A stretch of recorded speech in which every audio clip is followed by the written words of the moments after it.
Welcome everyone to On Background. I'm your host Fred Delory here in the iPolitics studio, and I'm thrilled you're joining us for another episode.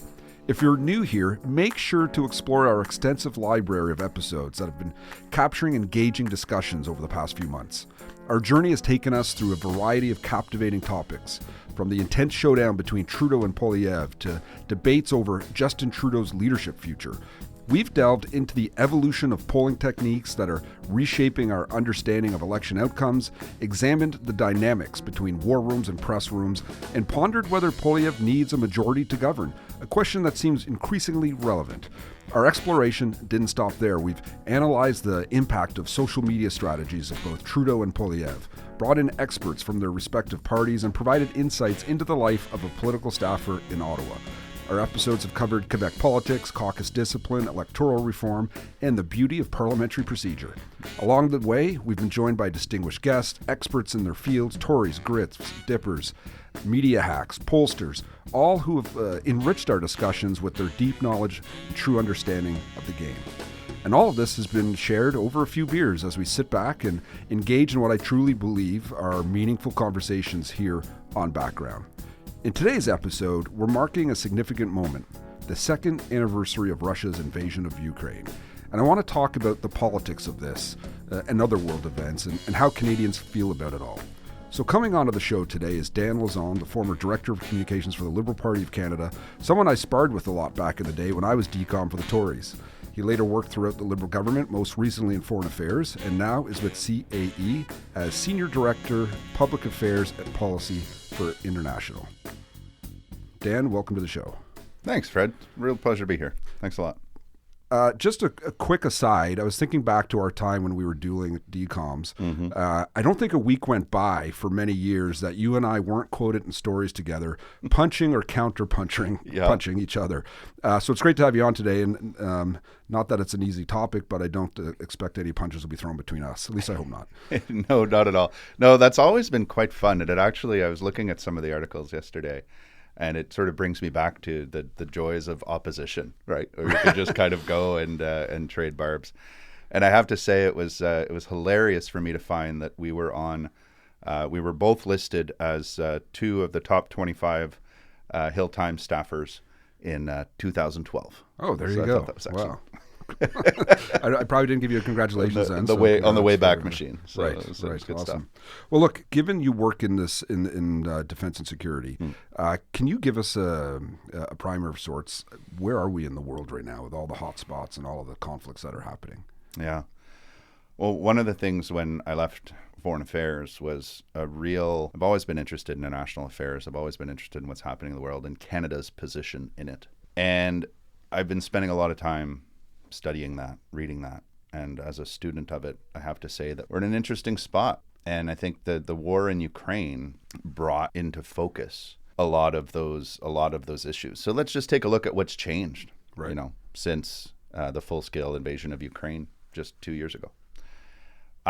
You have a country like Germany that has completely changed its defense posture. You have a country like Japan that's completely changed its defense posture. You have other countries looking at what does the world look like? What does this multipolar polycrisis world look like?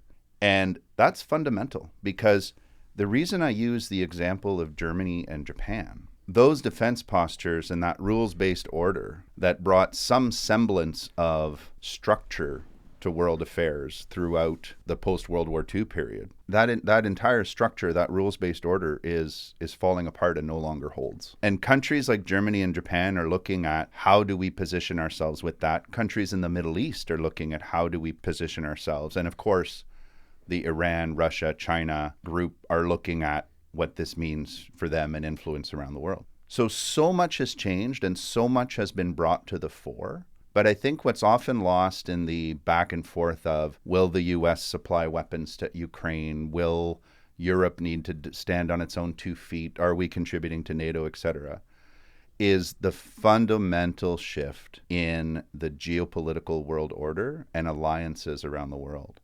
And what's your thoughts on that? Like, it seems the liberal government's been pretty engaged on this.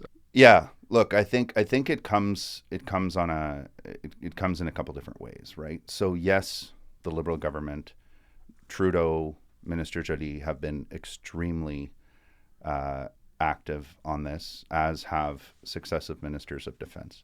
And I would say that this all comes back to the Michaels and the fact that shortly after the Liberal government came on, we got some very significant signals that the assumptions that once underpinned our view of the world were no longer holding. That has been true for several years. What the war in Ukraine has done is really sort of put that to the fore and showed, look, we have a ground war in Europe. None of us thought we'd see that in our lifetime. Right. Canada has to come to terms with the fact that a position at the G7, a position at the G20, our NATO alliances, our NORAD alliance, all of that is kind of quaint. And unless Canada is able to articulate its own interests, unless Canada is able to move to the fore and say, this is what we will contribute to global security, none of those formalities really mean what they used to, because they were based on a world order that served our interest. And I think it's time for us as Canadians to look at it and say, actually, the world order that is shaping and that reshaping no longer automatically serves Canada's interests.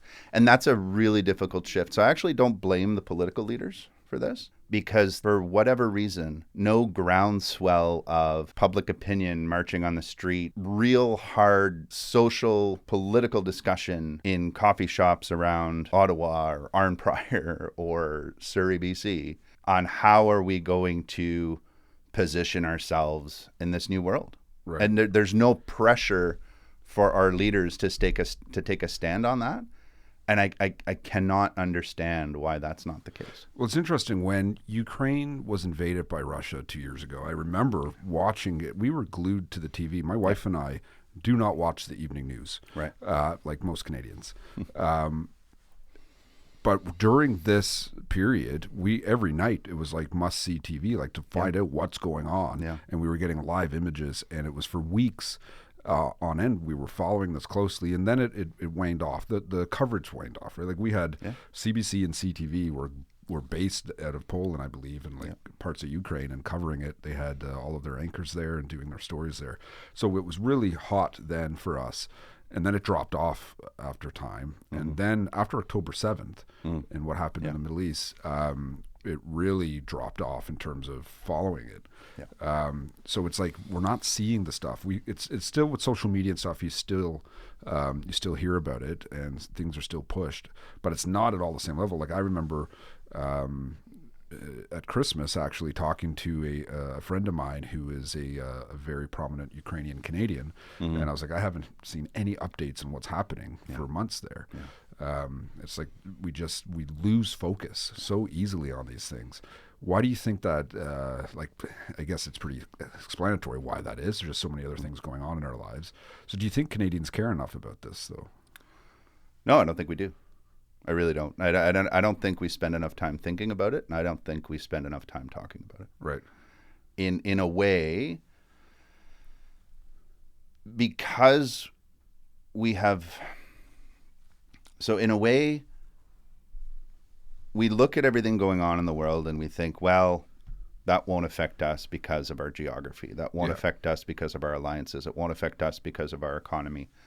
And so we have the luxury of being able to look at our bills day to day and domestic issues that are real, and people are struggling with those issues, and they believe that there is that their broader safety and security is being handled or being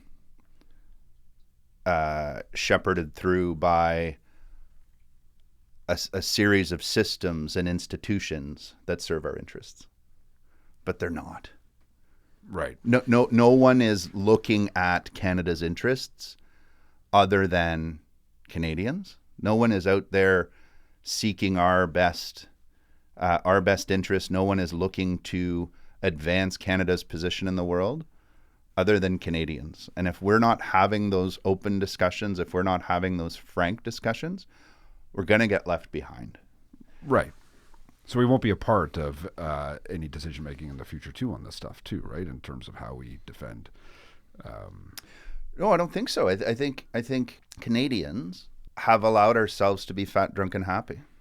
Right. And it's a strange thing, right? I think that we need to talk, and the reason I want to talk about it so badly is because if you think of Maslow's, pyramid of needs, and I think this is something actually, Fred, that the Tories do exceptionally well. It's let's go right to the base of what people need to feel, like from a political communication standpoint, what do people need to feel safe?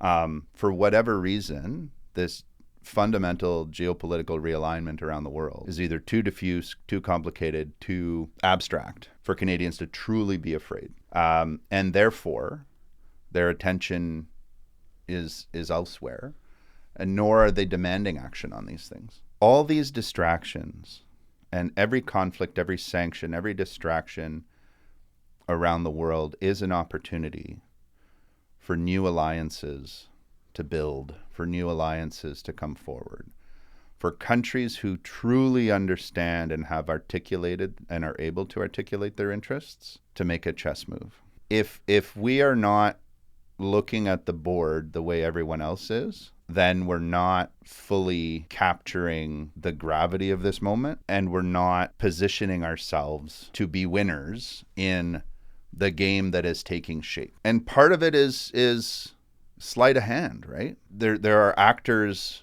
in the world that are exceptionally good at this, and they take advantage of those crises, and they take advantage of the fact that we are very quick to chase squirrels as a population. What do you mean by that? So, my son's 12 years old, and he's just started to pay attention to world affairs.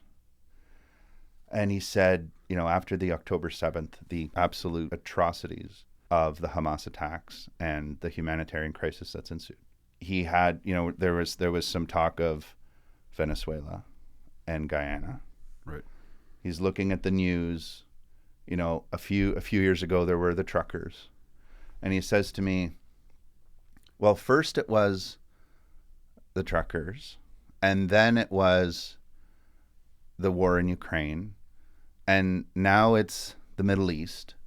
There's always something. Like, he's 12 years old, and he's come to that realization that there's always something going on in the world, and the way that our media environment is today, it's so easy for us to get distracted and move on, and to not see that every time something like that happens, if we don't take a firm position, we're falling behind.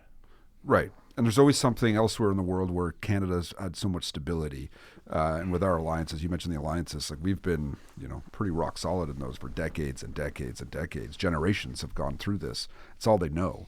And to your point about our geography, like we're right next door to Big Brother, the biggest U.S. or the biggest military in the world.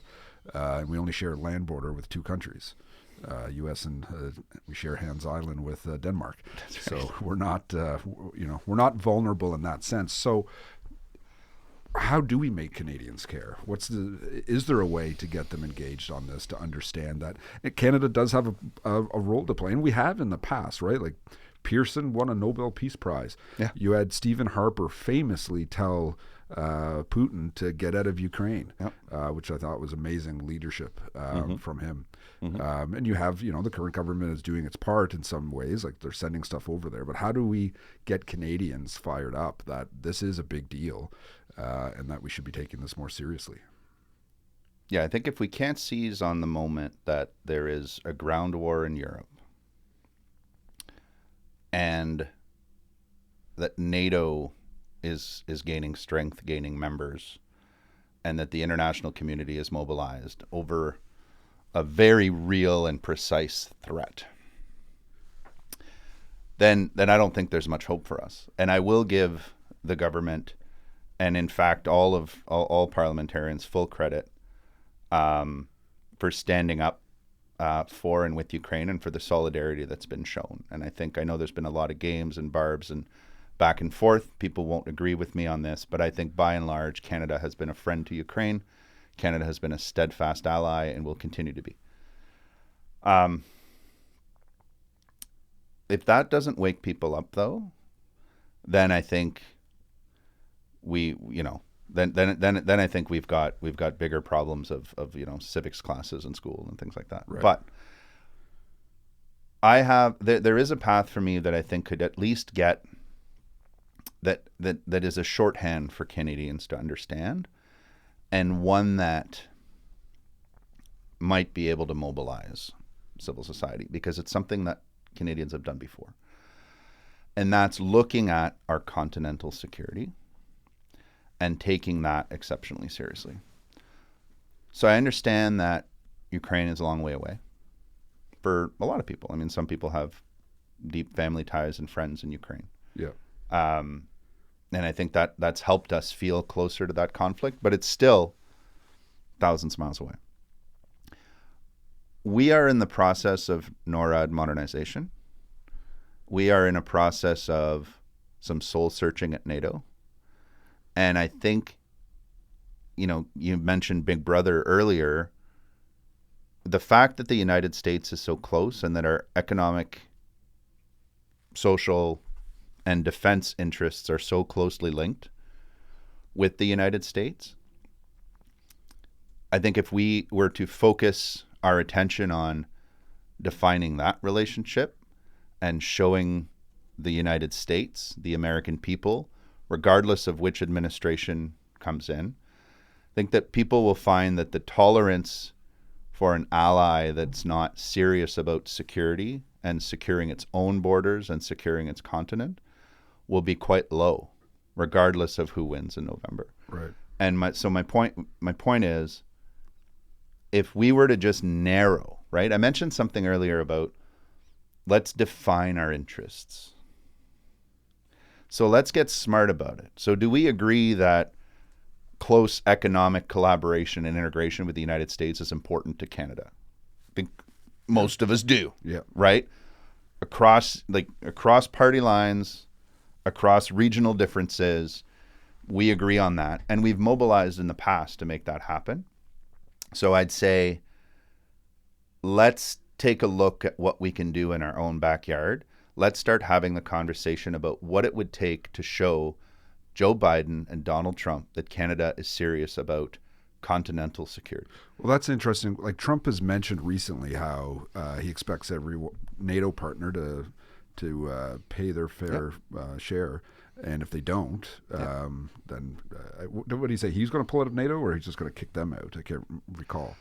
I mean, he went further than that, Fred. He said, if you don't pay, not only will we not protect you, I will encourage Russia to attack you. Right.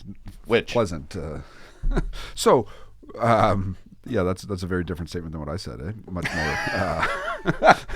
more. So if over the top. And he could win this presidency. Yeah, he could. And if Canada doesn't meet its 2%, and can we ever meet our 2%? What is your thoughts there? Because we're so far away from it. And we've still been spending a lot, right? Like, we've still increased a lot, but how do we... I actually think the 2% GDP NATO or defense spending contribution is a red herring. I think that's a distraction to the conversation that we need to be having. The reason I say that is that it would require such a realignment that from a like just a fiscal framework perspective, such an investment in fiscal firepower that I'm not sure Canada's in position to do that short term. Then we can. I have a lot of thoughts on this, but I think that what's lacking in that conversation is what can Canada contribute, right? It's one thing to just spend billions. Right. Okay. It's one thing to spend billions on defense, whatever that means. But let's think about, if we were to spend that, what would we spend it on, and what is Canada's contribution to global security? Is it defending the Arctic? Is it staking a claim and saying that we as a country and as a NATO ally will defend the Arctic? Right. Is it training, right? So one of the industrial, and I'll make a quick plug for CAE here, but one of our industrial strengths in Canada is flight training. We train most commercial pilots in the world, and we train military pilots all over the world. Is that the contribution that Canada should be making around the world? That's one option. Is it ammunition? Is it drones? Is it Zodiacs? Right? There's so much that Canada could be doing, but I find that our contributions are diffuse. And so before we have the conversation about how much we're spending, let's have the conversation about what we can realistically do. Right. Because you mentioned the Suez Canal earlier, right? So Pearson won a Nobel Prize for his role in that, for Canada's role in that. And recently, when with the crisis in the Red Sea and that same canal being in jeopardy, Canada and other allies joined a statement, but did not contribute military resources to securing that part of the world. But I also think that it's not Canada's destiny to be everything to everyone, right? We can't act as though we are the United States because we are not. But what can we do? And I would love to hear that conversation more openly about what is it that we could contribute. And right. I think continental security, it's such a big continent. It's such an important part of the world. It's so important to our biggest ally. It's critical to our personal safety, our economic safety, all of our interests. Why don't we focus on our own backyard, show the world and show our closest ally that we're taking it seriously? And that's, yes, it's financial, but it's also just pulling together civil society. It's pulling together the private sector, military, think tanks, all the groups that you can think to pull together the way we have, for example, after 2016. And let's make a full court press and say, not only are we committed to economic security, we are committed to continental security. And I think that would go a long way to saying, okay, maybe we're not going to be the saviors of all of Europe, but maybe we can do our part. And our part is we're going to make sure that our border is safe, our continent is safe, and we're going to be as close a friend and an ally to the United States as we can be from a defense perspective. That's interesting. With the there does seem to be a growing, particularly in the conservative movement, isolationist approach, where we're not as keen to be sending resources across the ocean. And when I say growing within the conservative movement, it's small, but it's there, and it's throughout Canada too, not just within this party. So what you're saying could work in that regard, right? If we're putting the resources here to build up and play our part. But one thing about this is the politics of it all. Do voters ever care about defense spending or foreign wars or conflicts? Because I can't think of a time in my time in politics where they have. I remember famously in 2021, Afghanistan was falling, and you guys called an election. And for the first week or so of that election, that really dominated the headlines. And I was pleased with our campaign that we were disciplined not to start talking about it too aggressively, because our research showed voters, they were interested in it. They weren't happy that Afghanistan was falling, but they weren't going to move their votes on it. So it was, we had our campaign plan and narrative that we're pushing on Canada's recovery plan. And there was I was getting a lot of pressure to just talk about Afghanistan, but I knew the votes weren't there. Even though we're seeing this live happening right now, the votes weren't there. No, you're absolutely right. The interesting thing on something like Afghanistan is I think that there is a realism when it comes to Canadians' view of what's happening in the world. And that's the reason that one didn't stick to the government in the way that it perhaps could have. And the reason that your numbers weren't showing that it was an effective attack is because I don't think anybody credibly believed that Canada was responsible for the shit show that was the withdrawal in Afghanistan, and that Canada was a part and had been an incredibly important part and had contributed significantly to that country. But in that moment, other bigger players were calling the shots, and politically, militarily, diplomatically, Canada was not responsible for that. I think that's unfortunate, because I think in a way that's a little bit of an abdication, not on the part of, again, the government, but on the part of Canadians to say, well, what are you going to do? Right. And I think that's what it was. It was a bit of a shrug of, boy, the world really is going to hell in a handbasket. I don't like what's happening out there. But is there anything we can realistically do about it? And then you move on. And it's a little bit like, in some ways, the challenge is so big and we feel so small that we don't engage. And I think that's a mistake. Because if we spent more time thinking about what does this mean for us? Where does this leave us? Then perhaps we could find little nuggets of hope, but also little nuggets of where we can be effective. Right. In the States, in the stakes that are there. And, you know, we talk about this as though it's high-minded and we want to contribute to global security. I'm guilty of saying that just now. What about us? Like, what about my family's future? What about your family's future? What about our security? Like, what if new borders open up? Right. What if somebody comes over the top? Are we ready? And I think that the thought of that and the answer to that question is so overwhelming that people would rather focus on things they understand and have some semblance of control on, like their mortgage and their cell phone bill. Mm-hmm.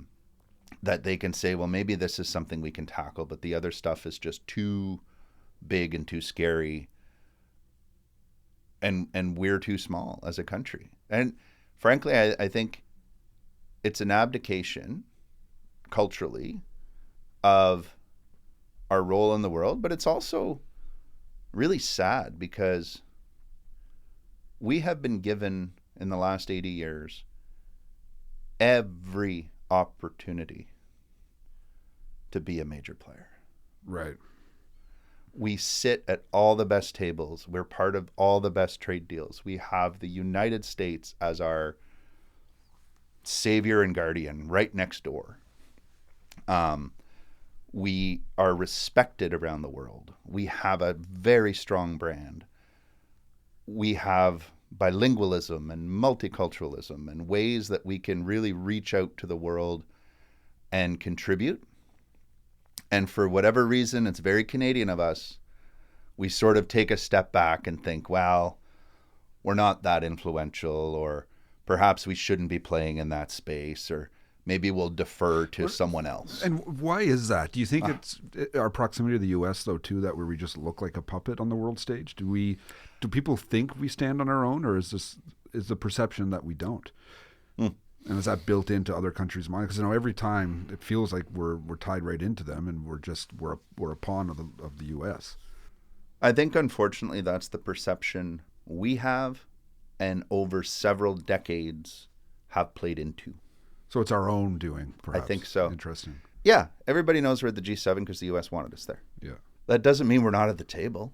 Right. That doesn't make it any less legitimate. And deserving now, right? Our population is growing, and we do have an Absolutely. abundance of resources that we are exporting. But it's based on the fact that we assume that all these institutions, these tables, these discussions, these fora are designed to serve our interest, because they used to be. And for my entire lifetime, your entire lifetime, they were, and they did serve our interest. So that's why I come back to the fat, drunk, and happy part, that we're just so pleased and chuffed that we're getting all the right invites, and we're at all the right tables, and we're doing the right thing around the world. But for whatever reason, we hesitate to really, truly do something with that. To really, truly do it, as though we're there as a courtesy, And so let's not rock the boat. What's your sense on Prime Minister Pierre Poilievre and what his approach is going to be? I'm curious to get a liberal perspective on this, because as a conservative, I have no idea what his foreign policy is going to be. I can tell you pretty well every domestic policy where I think he'll be aligned with. But when it comes to, I know he's come out, I believe, in the last week or so about how we'll meet our 2% commitment to NATO. I don't know how he's going to do that. I don't believe he'll be able to do that. But I'm curious if you have a sense of what his foreign policy and defense policy will be. Well, if you or the Conservatives are looking for a policy solution, the way to get to 2% is bringing the GST back to 7%. Wow. So that's not happening. So exactly. Right. So I think that any politician in this country or anywhere else is right to be thinking about what best serves their country's interest. And I'm actually okay with a little bit of protectionist rhetoric. I think it's incumbent upon all our leaders and elected leaders to think about Canada first. Right. It is defense, not offense, right? In order to do that, you need to be serious about continental security. You need to be serious about our own backyard, and you need to rebuild and I won't say rebuild. Actually, I'd like to take that back. We need to demonstrate and continue to demonstrate that we're not abdicating on world affairs, but that we want to play a role. And then define that role in a very humble Canadian way, that this is what we're going to do. Right. This is our role, right? And I think that that's an opportunity for any elected leader to go and to say, what are we going to focus on? And so what I see with the current government, what I would hope that Parliament can do is put aside any kind of partisan interest and look at, or even regional, right? Because it's really hard to define interests in such a broad federalist system. But in the sense of just say, what's the low-hanging fruit and where can we go? I think a lot of people think that suddenly Canada's defense posture is going to change whenever a conservative movement takes on strength. And I think that's just not true. I think the Liberals have doubled defense spending. They have not, though, been politically rewarded for doubling defense spending. So they've actually doubled since the Harper government. They've doubled defense spending. Yeah. Amazing. If you look, I think it's by 2026, Canada will have doubled its defense spending. Wow. And nobody talks about that. Nobody knows that. Nobody brags about that. Well, and to your point about being rewarded for it, and I think it comes down to people don't care, and that goes to the whole basic theme of what we're talking about, is people just don't care. Well, I'll give you another real good example, and I think this is why it's not going to change under governments of any stripe, because this government does take defense and security seriously. Trudeau takes safety and security seriously. What he's not getting is true, genuine grassroots push to do more. Right. And so governing is about choosing. And there is no grassroots for any party, right? I don't see it in the conservative movement either. There is no push to. There's some segments, but it's not a. No, and that's why that push won't be there for anyone else either. And General Eric Kenney, the commander of our Air Force, sat at the Shaw Center last November in front of the Aerospace Industries Association of Canada and said, our Air Force is not ready and we will be operationally irrelevant until X date. And then Minister Blair came on afterwards and agreed with him that, we're not in a good spot. And I'll pull out those quotes from General Kenney because it was quite stark. It was, if we were to face an attack right now, we're not ready. So the commander of the Air Force is out there saying this publicly. So where's the convoy, right? Where's the upswell? Where's the push from Canadians to tell our leaders that this is an absolutely unacceptable situation that we find ourselves in. Right. Well, I think it There goes were to, no- yeah, we're not ready, but there's no threat that people see. Sure there right? is. No, but people don't see the threat is what I'm saying. There is no, when's the last time our country was invaded? War of 1812? It's been a while. So and we weren't even an actual country then. So I could see the mentality is just people don't feel the threat. It's not in front of us. And I think that's what it's coming down to. And that's what this conversation is. That's why it's so important that we need to demonstrate that what we believe to be the status quo, the relative comfort that we've enjoyed for our entire lifetimes and our parents' lifetimes, is no longer. And there are threats. There are economic threats. There are threats to our way of life, our values, and our personal safety and security. Right. And I'm going to go home tonight and I'm going to sleep just fine. Because perhaps it's not as imminent as it is elsewhere in the world. But it is real. And boy, do we need to start taking it seriously. It's interesting to talk about what Canadians can do on this front. And I understand we put a lot of resources into research. And correct me if I'm wrong, but I don't think that counts in the 2% NATO commitment, some of that. Because there's something weird. there. It's weird accounting. Right, because the 2% is like there's some formula that NATO has in their head office that countries have to abide by, but it doesn't. There's other ways to look at it that could apply. What I'm getting at is that there could be ways to reach that 2% by doing different things. And the wars, like combat, evolves so quickly during combat. We're seeing it in Ukraine and Russia, where it felt like, Russia invaded. They came in. They didn't actually seem that prepared. The Ukrainians were defending themselves, and then a lot of the other countries that were there to support didn't feel quite ready either, from my non-expert opinion. But it seems to evolve. Like drones have really taken on a big part of this war now, which has changed the game significantly in the way it works. And it's like you needed that combat, that thing to realize you got to fix these things or change how you fight. So it'll be interesting if that's a role Canada could play, where we put a lot of because we have such a great brain trust here in terms of science and research.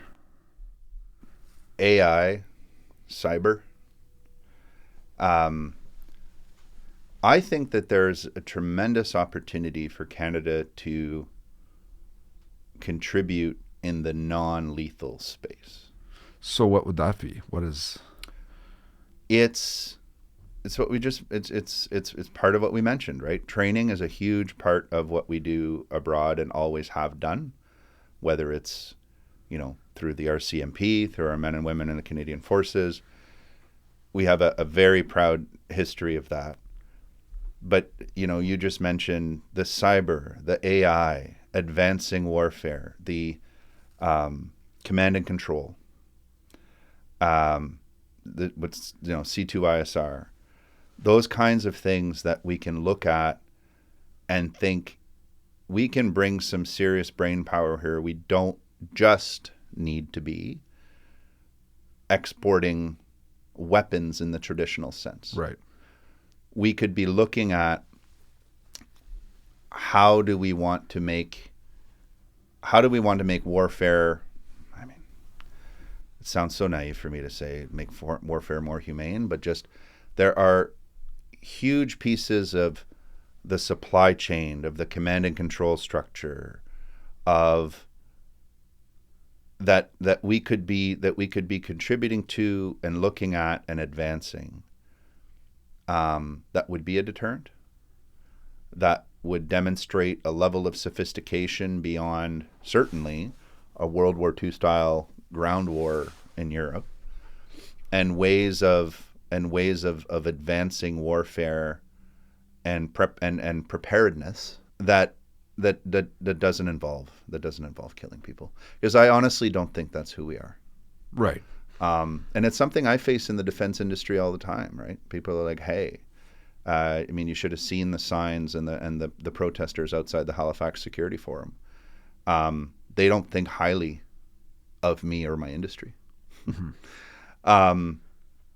But at the same time, I think there's a need to look at what safety and security means. Focus on the fact that it is safety and security, that is about protecting our interests, and that there are things you can do to contribute to that global order, and you can contribute to, you know, people's sense of safety and security around the world, without being involved in some of the nastier, pointier ends of that enterprise. And we could be a leader in that space. Right. I think it's a very Canadian thing to do. Right. It sounds very interesting. Where I'm just thinking to try to look at everything through the political lens. Yeah, of course. I could see it being a vote getter in the sense that those who care about these issues care about people understand we have to invest in our defense, in our military. Yeah. Again, not something that when they go to the ballot box, it's top of mind, but to have a government that they know is focused on something that works, and that works within the global world. Yeah. And it sounds like what you're saying, that could be it if we took that focus to really put it into securing our own borders. You know, you and I mentioned a presentation that I was in the room for from our friend David Coletto. There's two things that came out of that. One was, he said 86% of Canadians feel the world is on the wrong track. Right. That's amazing. 86%.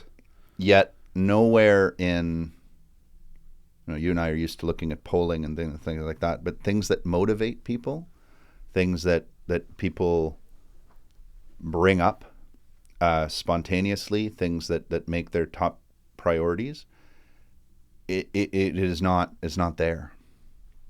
And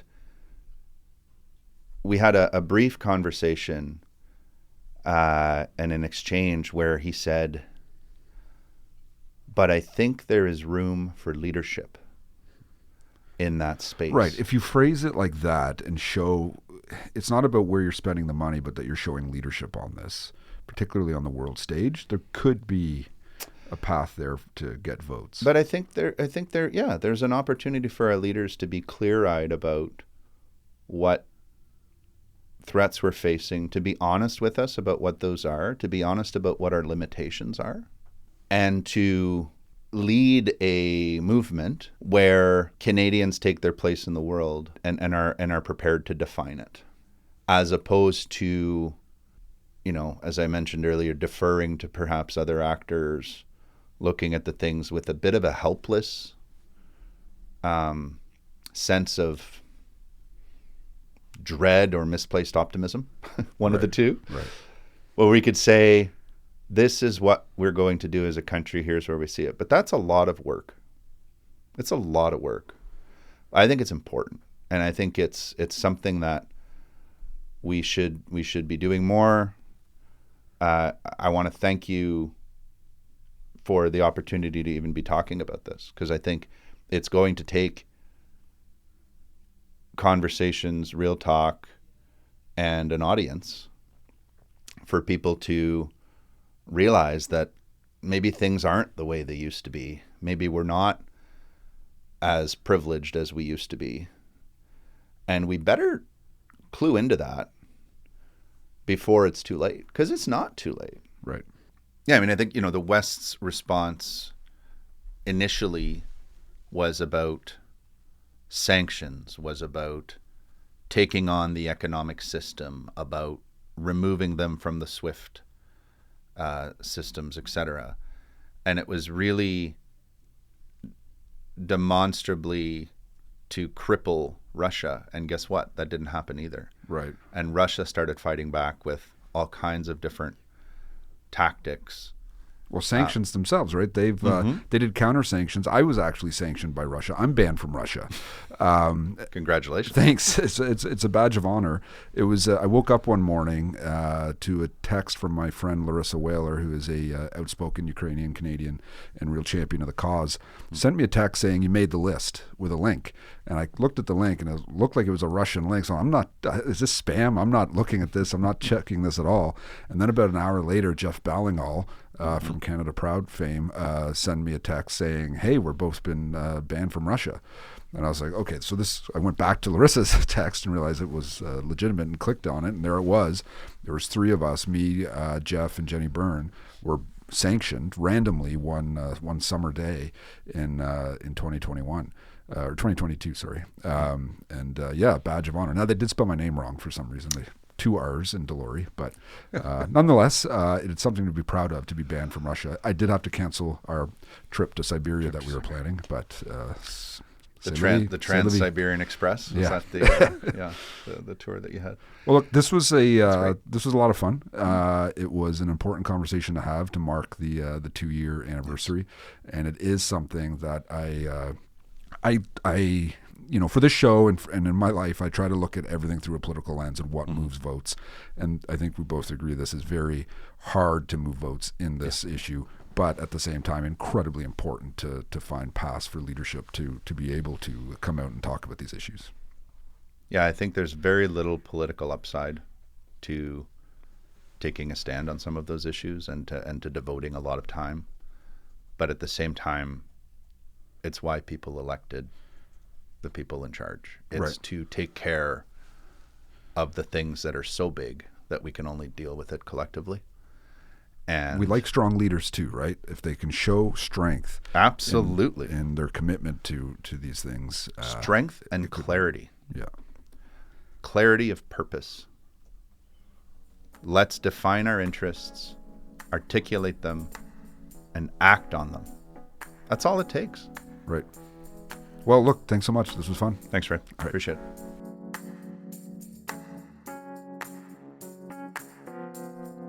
All right, folks, thanks so much for listening in to another episode of On Background. This was a really interesting chat, a bit of depth and policy that I don't tend to always go into, but I think it's important, particularly this time of year with this anniversary. Please don't forget to like and subscribe and check out our growing library of episodes. A lot of the episodes are timeless in many regards, and I think there's a lot of stuff in there if you haven't listened to them already. And until next week, I'm Fred Delory, and we'll see you then.